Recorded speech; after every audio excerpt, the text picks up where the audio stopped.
ایک شخص حارث بن ہشام نامی نے آن حضرت صلی اللہ علیہ وسلم سے سوال کیا تھا کہ حضور آپ پر وحی کیسے نازل ہوتی ہے؟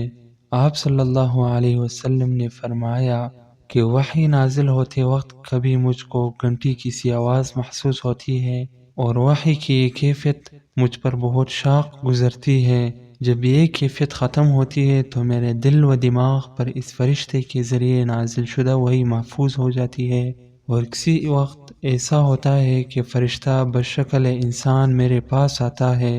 اور مجھ سے کلام کرتا ہے، بس میں اس کا کہا ہوا یاد رکھ لیتا ہوں۔ حضرت عائشہ رضی اللہ تعالی عنہا کا بیان ہے کہ میں نے سخت کڑاکے کی سردی میں آن حضرت صلی اللہ علیہ وسلم کو دیکھا کہ آپ صلی اللہ علیہ وسلم پر وحی نازل ہوئی، اور جب اس کا سلسلہ موقوف ہوا تو آپ صلی اللہ علیہ وسلم کی پیشانی پسینے سے شرابور